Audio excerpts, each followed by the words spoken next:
Okay, folks, I'm going to start talking here, and whoever arrives late will join us. Welcome to Democrats of the Desert regular membership meeting. As always, we have a great program for you today, informative and I believe interesting. I have a number of announcements to make, some housekeeping and some upcoming events here.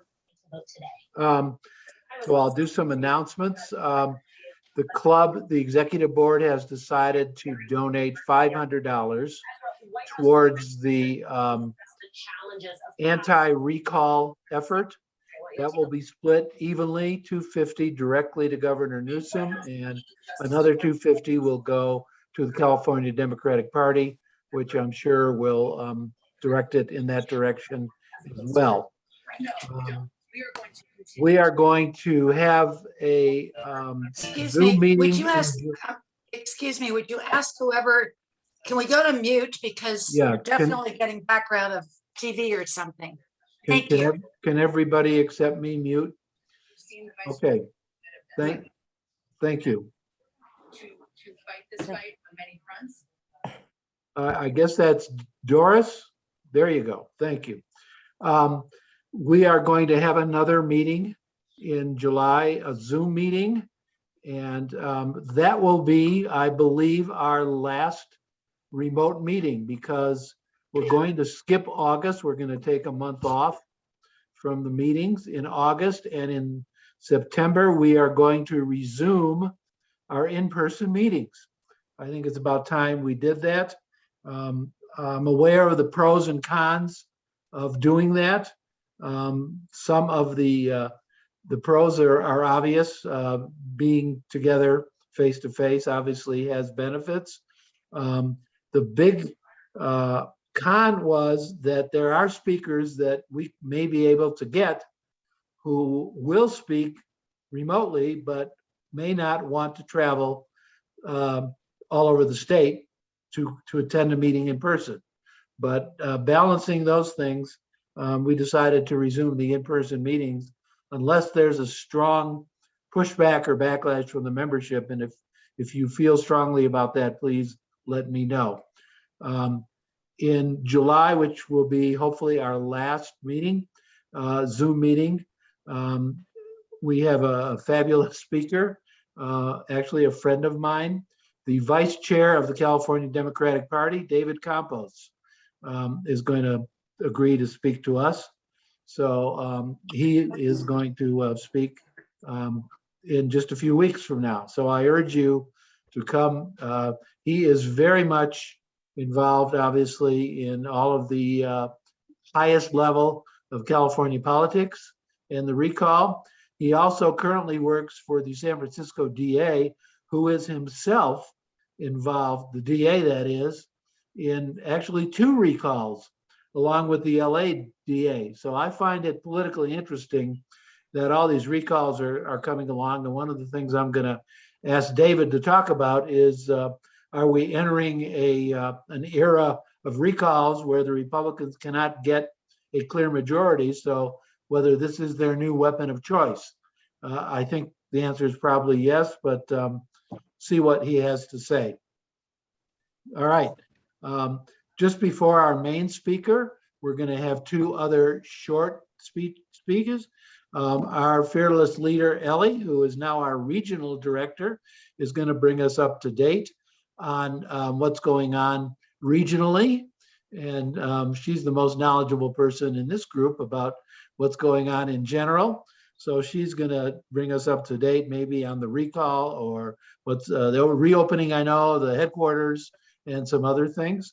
And we have a short address by Mallory Kremen, who is here. Mallory is representing the Citizens Climate Lobby.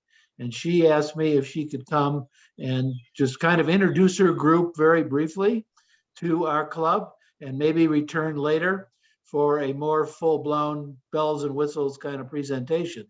So Mallory will speak. And then our main speaker today is Derek Marshall. Derek Marshall is a Democratic candidate for the U.S. Congress in the 8th District. The 8th District is our next door neighbor. And it's important because to the extent there are regional politics going on, very important to what goes on in our district and our localities. I'm not going to read his whole bio here. I'll just tell you the stuff that seemed to me to be very interesting. It says Derek Marshall is the co-founder of a global research initiative supporting the United Nations Making Commitments Matter, which developed a framework to hold countries accountable to the various UN conventions and resolutions to which they had committed. I find that very interesting and probably ask him a question or two about that. He has worked on AOC's campaign. He worked on Bernie Sanders' campaign. He lives in Victorville. So that's a short bio of Derek. So those are my announcements. I'm gonna turn off my mic and ask Ellie to turn hers on and give her a little short report here on what's going on in the region. You're up, Ellie. Okay, there we go. I should be, I shouldn't be, I'm okay now, you can hear me? All right, very good. Thank you, Stephen. Thank you, Stephen, very much for a couple of minutes, and I won't take much more time than that. I've listed two areas or two locations where you can connect to what I'm going to talk about very briefly. One, of course, is the recall. The certification has now taken place. What we don't know, what we still don't know, is the date. This could happen, I'm going to be very honest with you, it could happen as early as August. We don't think it'll be that soon, but they're also looking at a possibility of September. We're hoping for at least October, but this is going to be announced. All the paperwork and everything has gone up to Secretary of State and the vice chair of the California Party will take a look at this thing, and the Secretary of State will then say, okay, this is the date. So again, we're going to be asking everybody to stay glued to what is going on. You can go to stoptherepublicanrecall.org and get more information. The other thing that I wanted to bring up very quickly is redistricting. This is going on now. You have the ability to participate in this, and it's really quite easy. It enables you to have a couple of minutes to make a comment about your area. You want to talk about the fact that we want to maintain our area as being together and being strong together. So I've listed for you as well the location of WeDrawTheLinesCalifornia.org.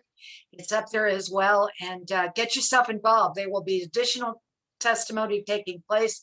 I know that Nurse Judy spoke Thursday before the group for a couple of minutes, and there's going to be additional, thank you, Judy. There's going to be additional dates coming up. You're going to be able to say something and do something and get involved. This is for the next 10 years of our lives, folks. So we've got to pay attention. We've got to understand what the lines are going to look like. Finally, on July 4th, I am so excited after 15 months to tell you all this. And I'm hoping that you folks that are new, like Marcy and like so many others here, Leo, I hope you folks will stop by the Democratic headquarters of the desert. On July 4th, we're going to open from 10 until 2. There'll be icy cold water. There'll be the air conditioner going. And we'd love to see everybody just stop by and say hi. Then Monday, the 5th of July, we will begin our schedule. We're going to be open Monday, Wednesday, Fridays, and Saturdays from 10 until 2. Longer hours. If people stop by and need answers or need something, by golly, don't worry about it. We're going to be there for you. We want to see you. We want to hear what you have to say. We want to get you connected to what's going to be going on. There'll be postcards to be written. There'll be phone calls to be made. We've got to make sure that the Republicans understand that they cannot just go around and recall whenever they don't like someone, more importantly, when they lose an election. This is their 6th attempt since Gavin Newsom was elected. And unfortunately, this time that they were able, because a judge extended the amount of time that they could have to get the signatures, And by the way, yes, that judge was appointed by the former person who was occupying the White House, if that tells you anything. But at any rate, I'm not going to go on anymore. You've got a full schedule today. You've got the email address for the headquarters. Stop by, come see us July 4th, then 5th. We're going to be on the full schedules, and we'd love to see everybody just say hi. Come in. As I said, the water will be cold, fans will be on, air conditioner will be going, and we're going to have information for you about the recall, and we will also have bumper stickers and all kinds of good stuff once again for you as we maintain what we have to do to keep our governor where he belongs, which is in Sacramento. So thank you, Stephen. Once again, I appreciate it so much. And Don't leave. Don't leave. I won't leave. I'm not going to go anywhere. For I have heaven's sakes. I have two questions for Sure. you. One is, why does the governor and the party feel that later is better than sooner on the recall election? The only Why reason, why do they want it later? well, if we go with August, according to the register of voters, they are not ready for August. This is going to be another vote by mail. They've just gotten the budget approved for this, which is $215 million of your tax dollars for this recall. The only reason we're looking at it, just give us time to prepare, give us time to educate people, because so many people think that this is a one question ballot. It's not going to be a one question ballot. True. There will be two questions on the ballot. The first Right. question will be, do you want to recall the governor? The second question, the governor's name will not be on that second question. So all we're saying is we want to have time to educate the public as to what this is about. And the way this governor is going, frankly, I don't think we have to worry about people not understanding what a great job he's doing. This is one of the very, very, very, very few states in the United States of America that's got a surplus in their budget of $75 billion. I mean, he's doing a great job, but that's the reason behind it, Stephen. It's just, Okay. let us get ready. All right, and my second question is about redistricting. I heard a rumor, and it's just a rumor, so you can't believe any of that, but that since we are losing a seat in California, Yes. that it's likely that there will be two existing districts merged into one, rather than redoing the whole state. And they're talking about a couple of districts in LA. I'm just wondering if you've heard anything like that, or anybody else, or if anybody else has.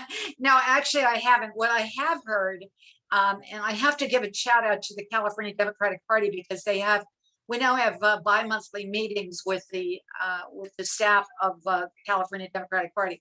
What we have heard is that district that looks to be eliminated is more in mid to Northern California. We have heard that if there's going to be any merging, that's going to where it's going to take place. This happened, by the way, in 2010 with Brad Sherman and Howard Berman's districts were pulled into one in Los Angeles. So I'm not thinking that that's going to happen again, and certainly not in our area. But there's a lot of good to be said for keeping us more together. Oh, yeah, no, there should be congressional districts should have common interests. So, absolutely. And it's not obviously, just, so- it's not just the federal congressional districts that are going to be affected. It's going to be the assembly districts. Right. It's going to be the Senate district. So it's going to be, Okay, that's what I'm saying, folks. Find out, get information, and go and give your 2-minute testimonial of why you like where you are and who represents you. So again, I Okay. thank you. Any other questions real quick? no, you're off the hook with me, but if anybody wants to ask Ellie, Okay. if anybody has a question for Ellie, unmute and speak up, because she's a fountain of knowledge. I'm also going to give you my email address. That'll make it easier. You've got the email address for the Democratic headquarters. Hope to see you folks on July 4th, but let me go ahead and I'll give you my personal email as well, so we can continue with the meeting. And any questions, give me a holler. Thank you. All right, next is Mallory. Are you here? I don't see your name. Hi, Oh, Stephen. Yeah, I'm here. Oh, Hi. there you are. Okay. Yeah. And your colleague, Melanie and Mallory are both here.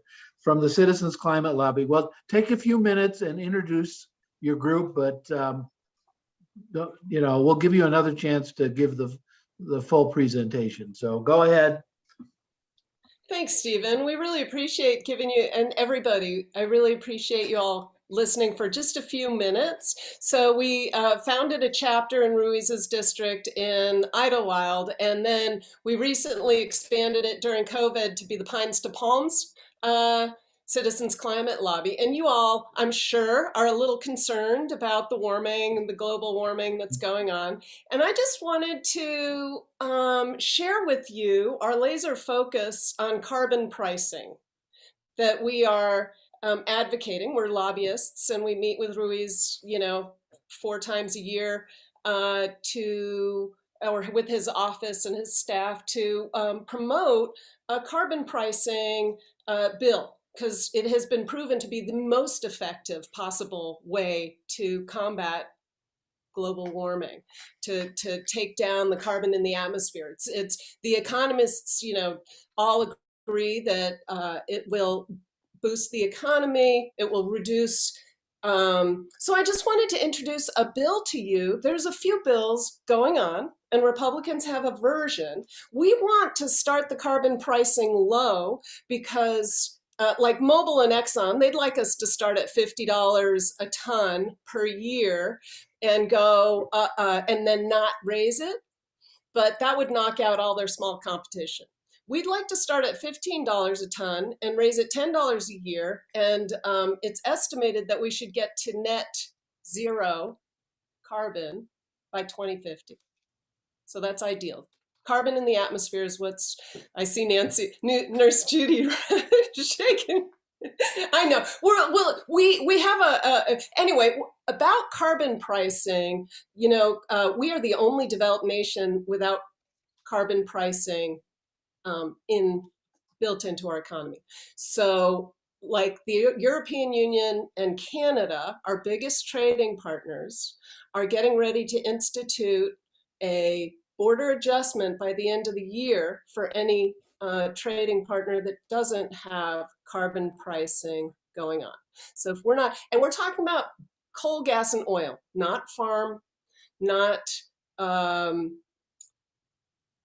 so keeping it simple, those who burn carbon, keeping it as far upstream, very simple. And we are trying to get Congressman Ruiz, he's almost there. We have to pass a carbon pricing bill, or else we're handing the money away to other countries when there's a border adjustment. So if we don't pass it, so I would like to invite everybody to join, to participate with us, to help us lobby, Citizens Climate Lobby. So I'd like you all to invite you to our monthly meetings. And then I'd also, I would like, if you agree, if you think carbon pricing is important, and if you want to learn a little bit more, I can share my email. I'd like to share it, to invite you all to email Congressman Ruiz that you support carbon pricing legislation. Specifically, Mallory, the bill that you're discussing, is that coming out of the House or the Senate? Do you know? The bill we're discussing is in the House, 2307, okay. Energy Innovation and Carbon Dividend Act. And we're asking— Has Congressman Ruiz indicated, is he a co-sponsor or? He's not a co-sponsor yet. He's interested, but he has not signed on. So we need as many as possible to sign on so that we can make it. So the reason for 100% dividend, so we're talking carbon pricing, starting low, building slowly, and 100% dividend, giving the money back to the people to help the lower income people pay for the higher energy costs. So that's the goal, to get our congressman to sign on, I suppose, yes, right? That is the goal. Thank you, Stephen. Exactly. All Melanie is here as well. Melanie Lamaga, she's my co-liaison for the congressional district, CCL. All right. Well, that's a great introduction. Thank you so much for coming by. If anybody has any questions for, anyone ever call you M&M? You heard that before? Mallory or Melanie. I can Certainly- put the website for the Energy Innovation Act. It's a very simple website that explains more about it. And there's also a link that will take you directly to write your representatives about it. Okay, So it's that's great. super If you could easy. put I'll that, in the chat. if you could Yep. put that in the chat. Okay, so now we are moving right along here to the main event, our main speaker, which is Derek Marshall. Derek, are you here? I see your name. Yes, I'm here. There you are. Hi, There you hi are. everyone. I gave you a little introduction. If you want to, obviously, you're free to talk about whatever you want. I would like you to talk about, if you can, or at least touch on the common interest and why it's important that we take a regional view of what's going on. Your district is our next door neighbor, and air and fumes and I mean everything is connected. You know, we don't live in silos or bubbles here. We all live together. So I'm going to turn it over to you to talk, and then I'm going to see if anybody has any questions for you. You're up. Okay, fantastic. Thanks, Stephen. Thanks everyone so much for having me today. First of all, happy Pride. I am right now in a lobby of a hotel that I'm not staying at in Lake Arrowhead. We were part of a boat parade today, a Pride boat parade, and it's the second one in Lake Arrowhead up here in up the hill near Big Bear. And it was so large that the captain of the boat that we were on said that it was blowing the Trump boat parades out of the water in terms of how many boats were there. So that is really, really awesome. Awesome to see that our sort of progressive left energy is there. For those of you that don't know me, my name is Derek Marshall. I'm an openly gay progressive organizer and activist, and I live in Victorville, California. I'm a Democrat running to flip California's 8th district, the neighbor district, blue. I spent my 20s in Europe with the UN, as Stephen was talking about before, and then at Kayak as a director in Berlin, Germany. As I entered my 30s, I came to California and have been a political organizer ever since. I've worked to get progressives in California elected. I was working on the Pat Harris for United States Senate campaign. I also worked on a city council race in Los Angeles. And then more recently, I've been a staffer for Bernie Sanders, and I've also worked on the AOC campaign. And I helped to staff the teams that registered the 70,000 voters in Georgia, which allowed us to pick up the Senate. California's 8th is one of the most beautiful and diverse districts in California. I think I don't need to tell anyone on this call that I think everyone's probably been up here, up the hill. From Victorville, you know, we have this super iconic city on Route 66 with the Route 66 Museum. We've got Joshua Tree, Yucca Valley, Big Bear, Death Valley. We've got eastern parts of Yosemite and Sequoia, and it goes all the way up to Topaz Lake, just I think it's like 20 miles south of Lake Tahoe. But I also see the people of the 8th district, and I'm sure that this is similar down the hill, have suffered with the same struggles that many of us see everywhere, whether it's stagnant growth, not enough good jobs, crumbling infrastructure. And I see Victorville as a place where people are doing the work, and there's a lot of work to be done.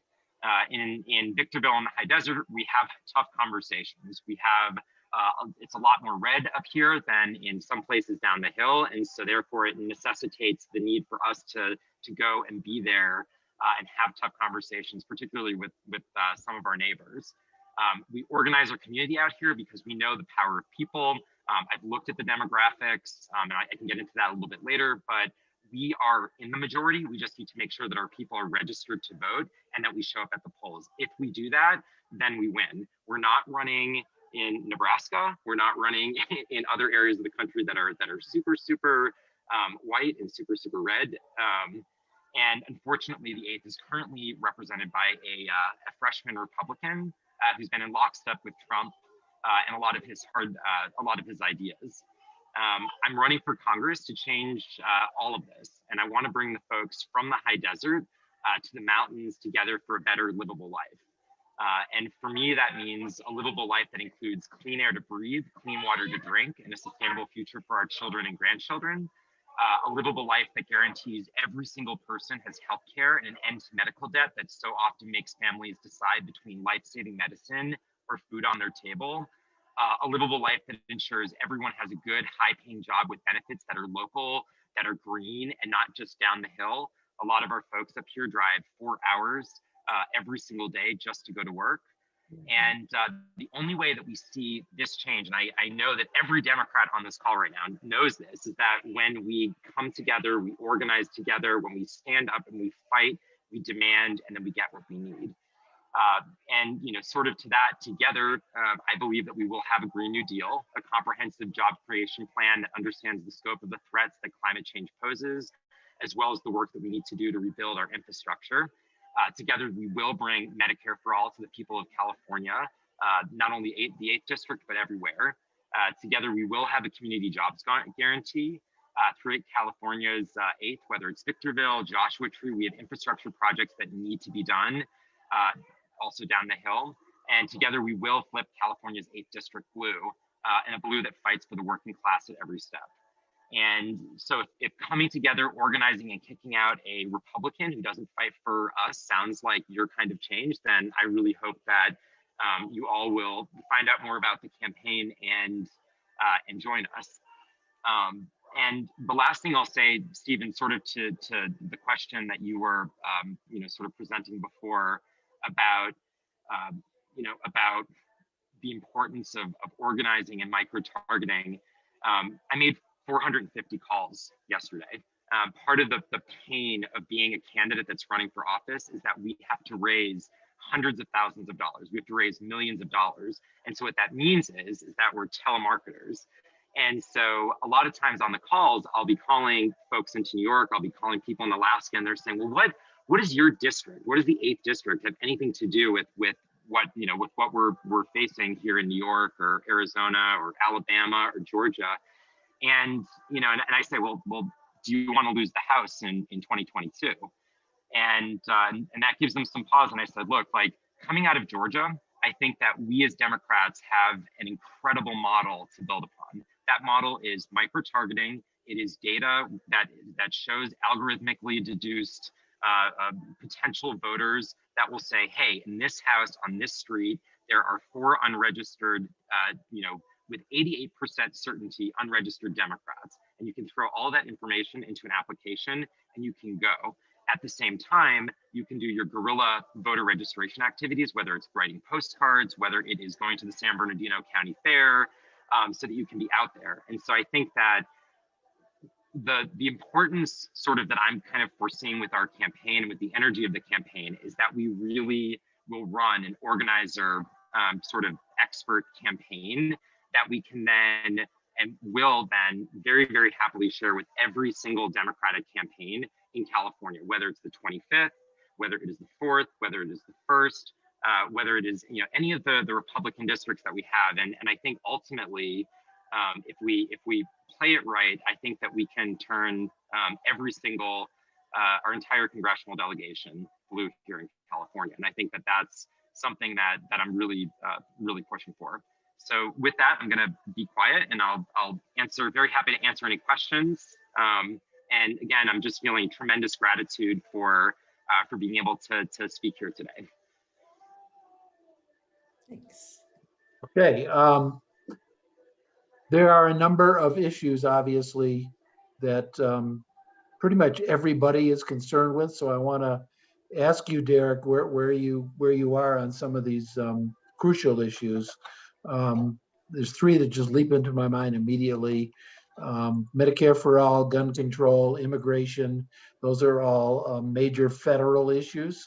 So maybe you could comment on what your position is on some of those, and maybe somebody else might have questions for you as well.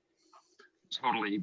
Yeah, so I said before, I lived in Europe for a long time. So I lived and had a single payer healthcare access for a good chunk of my 20s.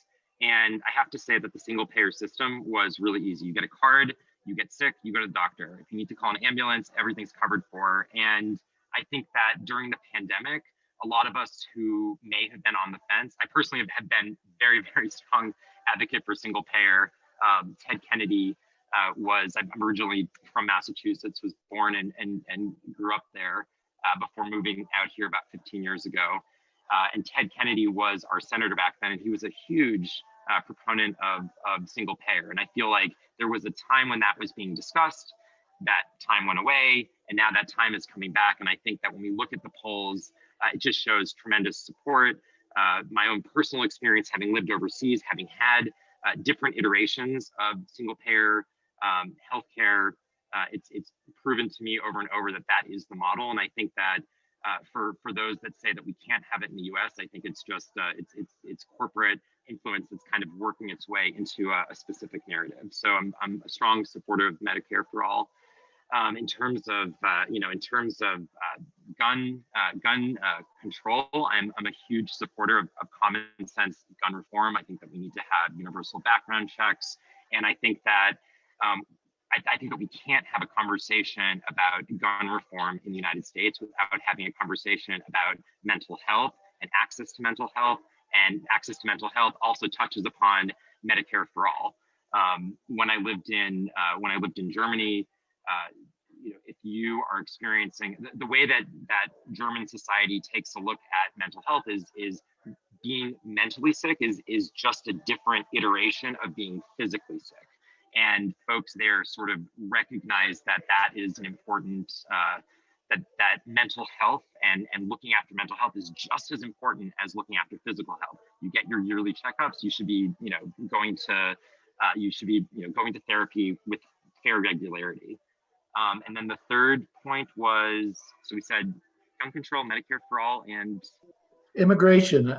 Oh, immigration. Yeah. So I mean, absolutely. I think that.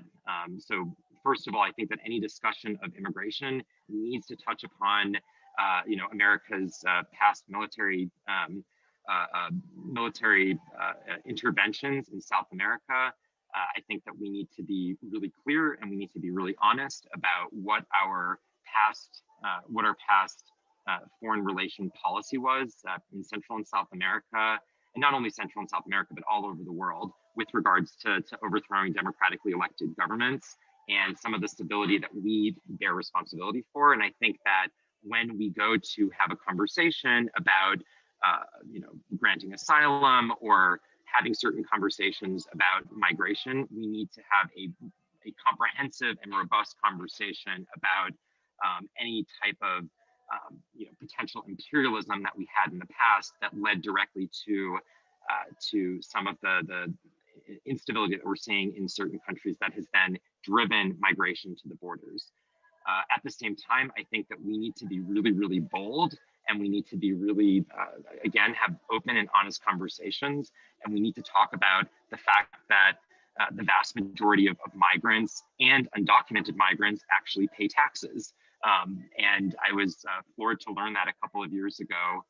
There was a report that came out. I don't want to give false statistics, but it was a strong majority of undocumented migrants actually pay taxes.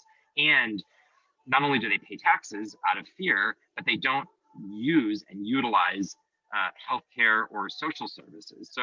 So with a lot of our undocumented population, a lot of times Republicans will be like fear, and oh, they're coming in and they're having kids and they're accessing, utilizing all of our social services. What we need to do is we need to stand up and just say that's not true, and we need to be unapologetic in speaking our truth.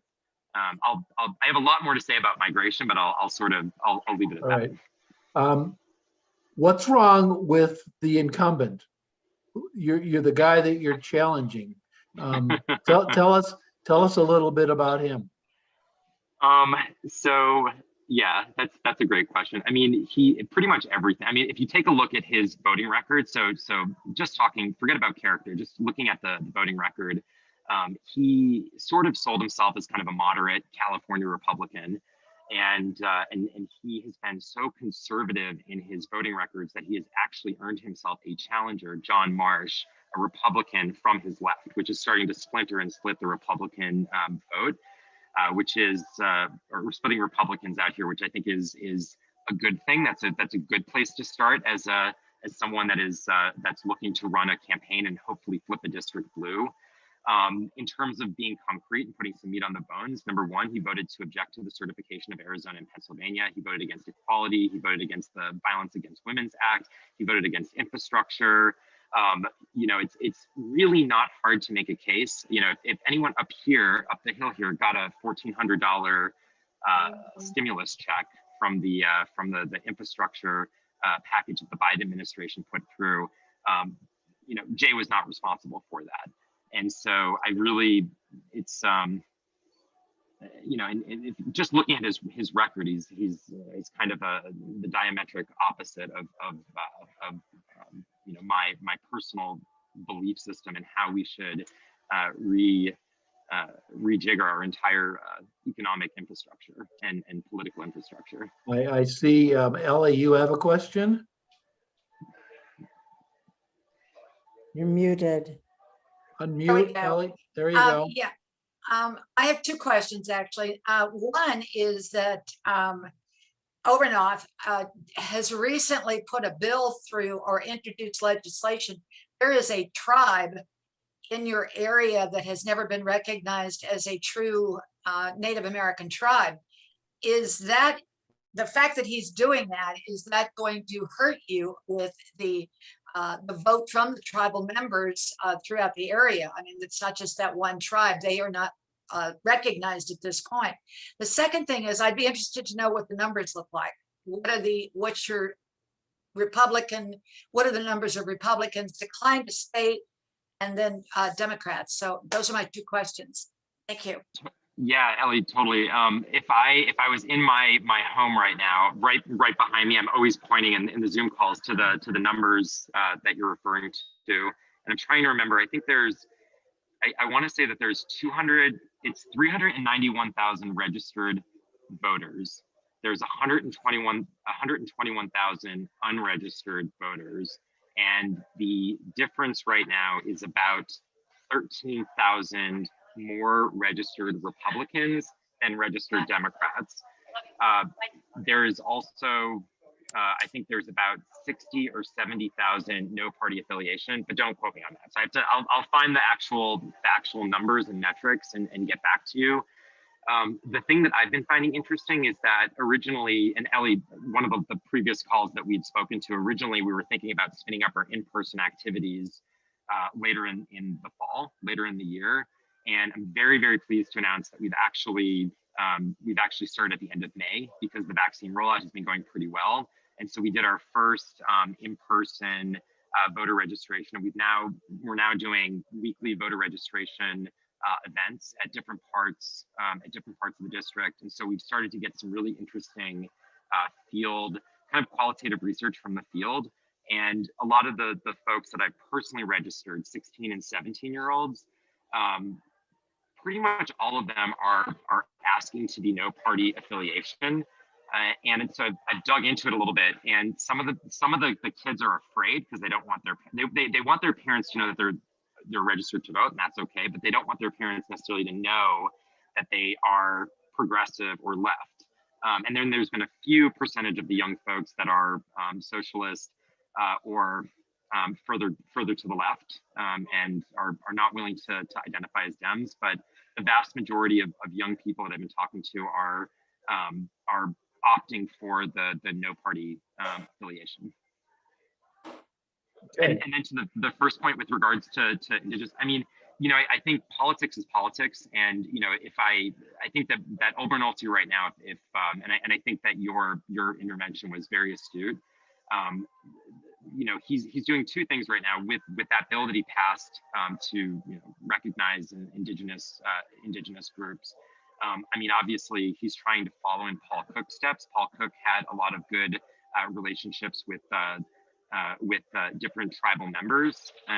Some of the information I have from this, my campaign manager's wife is the head of, she's a Paiute, and she's the head of the Native Voters Alliance of Nevada, and her mom is from Bishop, and her mom is on the board of the national park that they're trying to get up there. So Mitzi and I have had like a lot of conversations, and so she's heavily tied to the Paiute tribes, like up in the Paiute Nada, the Owens River Valley. So yeah, it's something that we absolutely have on our radar. To the second point, the other thing that Omar Nolte is doing right now is he's trying to sow a lot of fear about the illegal marijuana grows. And so that seems to be a strategy that he's using right now. And it's really, you know, it's a real naked attempt at just like doing what the Republicans always do, which is like stoke the fear and focus on like the thin blue line part of that specific demographic. And so again, the way that, my personal opinion, the way that we go at it is we just call it out. We just be super direct and we just call out, you know, exactly what this is for what it is, which is just it's a lot of fear mongering. Thank you. Did your opponent, how did he vote on setting up the January 6th? He opposed it. He voted against that. He voted against it. Yeah. Okay, well, hopefully you'll get some mileage out of that. That's pretty outrageous. I mean, it's great. I can go to LGBT donors and say he voted against, you know, he voted against equality. You can go to women voters. You can say he voted against, you know, violence against women. You can go to people that love freedom and democracy, and you can say, hey, he voted against. Not only did he vote against the certification of Arizona and Pennsylvania, he also voted against the commission. Okay. So, Does anybody have any more questions for Derek? You got to raise your, I think if you can raise your hand. No? All right. Well, we'll wrap it up. Do you want to make a closing statement, Derek? Sure. I'm just going to put my website in right now, dm4ca.com. That should, hopefully that will work. Yeah, I just wanted to thank you, Stephen, and thank the group here for letting me come to speak with everyone today. If you're interested in following the campaign, you can click on the website. We have areas where you can sign up to volunteer. I'm also super open to having conversations with organizers, with individuals to talk about just organizing strategy. One of the great things about about having an organizer candidate or a campaign that's filled with organizers, and every single person on my campaign is a field organizer that comes from the field. We've got folks that were the head of the Progressive Turnout Project, the operations heads. We have folks that were doing the data analytics for Georgia, Pennsylvania, Arizona, Michigan, and forgetting a couple of others. So we have a lot of resources, and we really care about winning, and we care about winning for our side, not just to get Democrats elected, but because we really understand the clear and present danger that right-wing populist organizing basically threatens all of us, whether it's the recall, which is one of the greatest honeypots for right-wing organizing. It is a great way that the right has found to bring folks out and get folks excited to get rid of Gavin Newsom. And that type of energy, we need to meet. We need to meet organizer for organizer on our side. So, and I'm very happy to kind of talk about and share best practices. And like I said, we're going to be doing at least weekly events. This week we're doing 3 or 4 different events. So you're all welcome whenever we have events. And our next event actually is going to be tomorrow. We're doing a meet and greet at the Santa Fe Trading Company in Old Town Victorville, where we're going to have, there'll be food and drinks, and folks can come up and meet with fellow activists. So thanks again. How did the 8th district vote in the 2020 presidential election? So I don't have normally the numbers would be right here. It was a 38,000 vote difference between the Republicans and the Democrats. So that's essentially the whole of, and I believe it was, and Ellie, you might have the statistics in front of you, but I think it was 280,000 folks voted. So, we have some work to do. We've got a lot of work to do. And that's also why we started so early, so that we can register the voters and we can close that gap. Okay. All right. Well, thank you, Derek. Thank you for taking your time and leaving your boat parade. Awesome. We appreciate that. if anybody has any questions, Derek put his contact information in here. So we will hopefully see you successful very soon. Thank you. Awesome. Thanks, everyone. Take care. I want to, Ann, are you waving your hand, or is that No, goodbye? no, no, just a goodbye. That was goodbye. Okay. Well, I want to throw this open because we're finishing pretty early, and I would really like to get some engagement from our members here.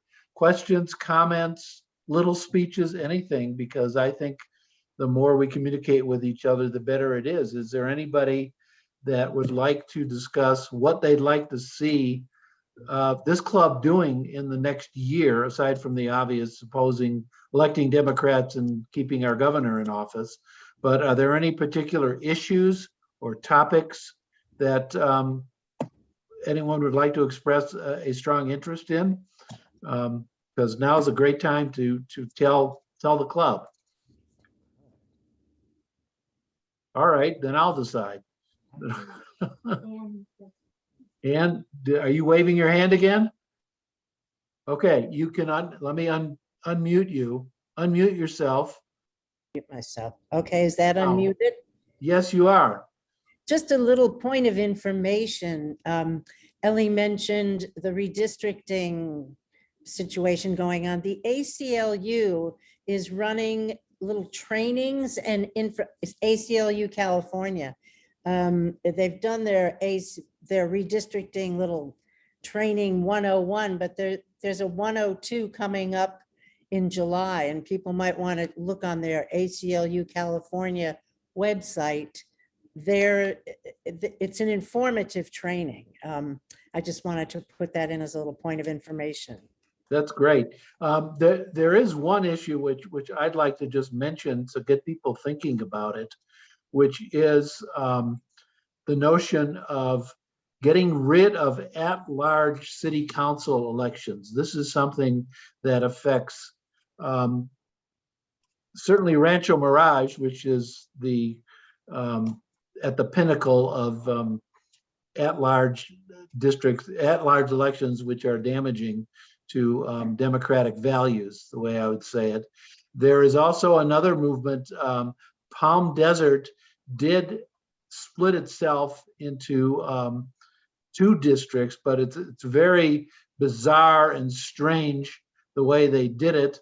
And a lot of people call it the donut hole, where Karina Quintanilla got elected into the donut hole, but the rest of the council is still essentially at large, and it was a Band-Aid on a large wound.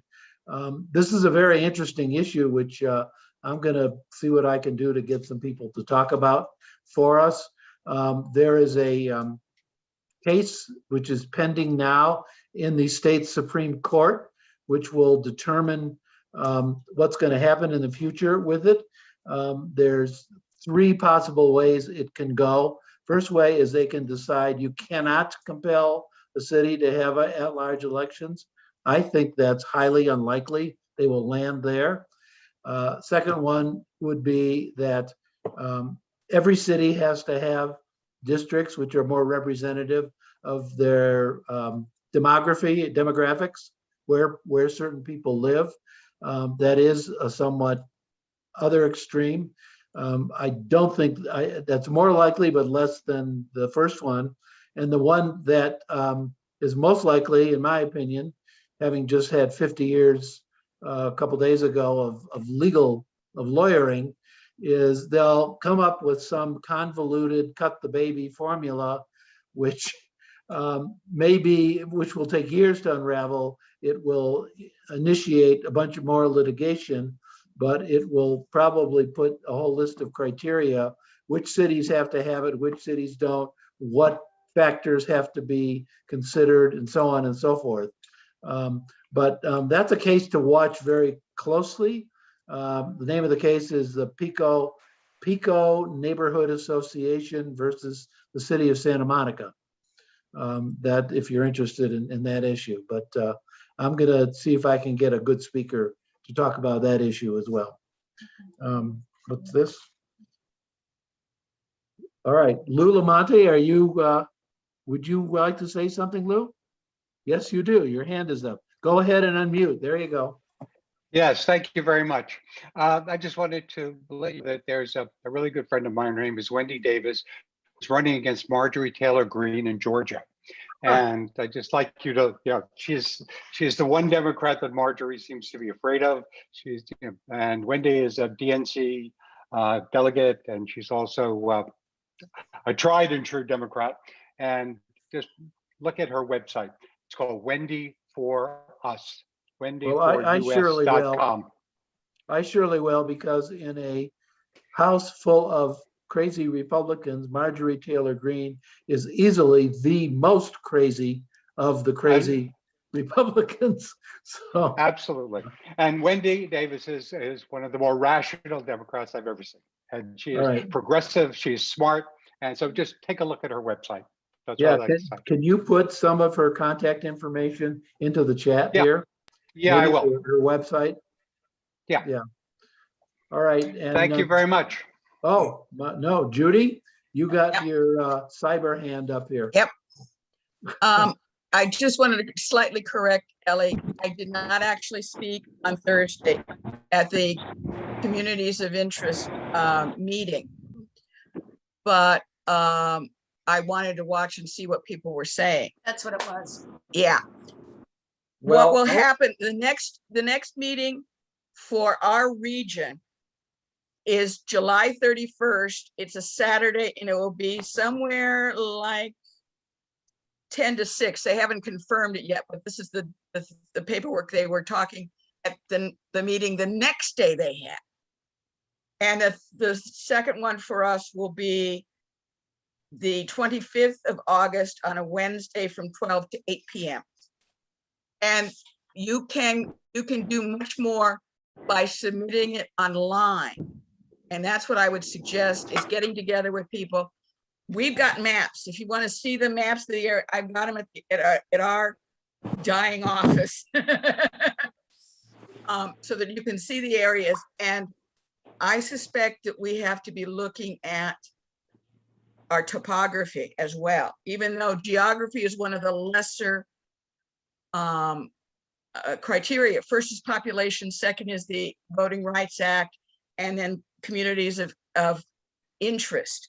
So that, and then we've got so many there, but you could see some of the Republicans on there were so against dividing, we don't need to be, black against white and blah, blah, blah. They didn't quite say it, but you could tell that's where their underlying dialogue was. And you can do it in a draft mode and then send it off later, so that groups can get together and work on it. So we have a little time. But as I was telling you, Ellie, we're so divided in the San Jacinto Valley. You guys think you're divided. We're not divided compared to what you people are going through, but if you really want to see division, go down to Imperial County, which is also part of my area. The point is this, Judy, you brought up a good point. And if I can just add to her comments, Stephen, for a moment. This is critical, folks, of what's going to be happening. And we have, there's some areas that are divided and there's some areas that are not getting along. But you know what? We're Democrats. We're going to come together as we always do. We're going to be as one when it counts, which is when we get to the voting booth.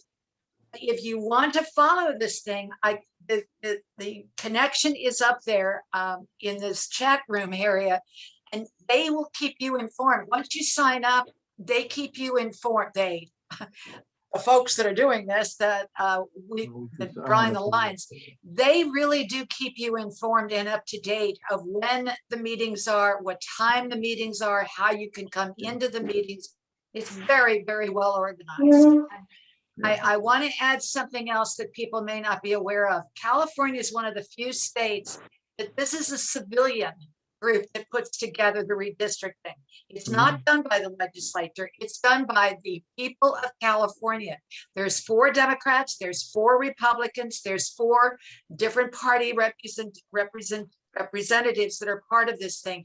And that's the beauty of what we do here in California. And they are spending a lot of time going up and down the state, listening to what we, the people, have to say. So do yourself a favor, sign up to the website, get the information, and then, as Judy said, write it, show up, get groups together. We can do this, folks. We can protect what we have. And as I say, we're Democrats. We Yeah. come together when we need to come together, and we will. And one of the commissioners is from Morongo Valley. That's right. Yeah, Oh, Okay. we have somebody who understands our distances. exactly. It's so true. So true. Thank you, Judy. So I'll make an interesting comment because the issue Ellie and Judy are talking about here, which is redistricting of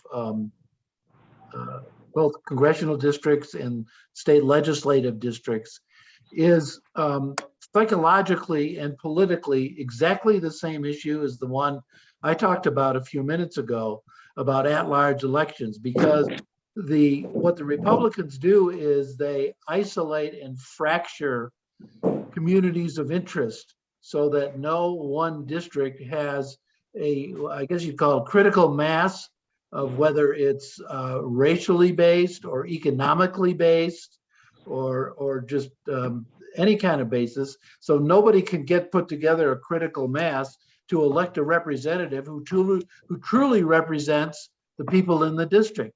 It's the same psychology going on. So it was very interesting to me to listen to the two of you talking about that, because it's exactly the same thing, same method. So that was something. All right. Unless anybody has something burning they would like to say, I will. We're actually at 1 hour here. So who's raising? Chris. Hi, how's Hi, everybody? Chris. Yes, speak. Okay, I was going to point out that these commissions seem like a very important way for us to get input into the decision-making process. So there was the one earlier in the week for redistricting. There was one Thursday or Friday. No, it was Friday for Healthy California. And it is a great way, I think, for us to apply pressure at the outset of some of these programs that are being considered. So I encourage everyone to attend and, as Judy suggested, develop comments that can be submitted either during the open meeting or submitted online. Great way to go, I think, and very educational too. Well, I agree, and I wish I'd known about the first one, but I sure will be at the next two, Judy. If you can shoot me some of the info, I will. I'll be there. That's very. Even just go to the website that I gave. That's on the chat. The website keeps you informed. You'll know whenever there's meetings. You'll know when they're taking place, the time, and everything else. Just go to the website. I've been on the website since the beginning, just about, and it's fantastic. Yes. I rely on my beautiful wife to sign me up for all that stuff. Okay. So she's going to get to do that. All right, folks. I'm going to push the red button unless somebody else wants to add something. Thank you. Thank you very much. Very informative. Thank you, Melanie and Mallory. And thank you, Derek. And thank you, Ellie. And thank you, Mrs. What did Jimmy Durante? Mrs. Calabash, wherever you are. Thank you. Bye-bye.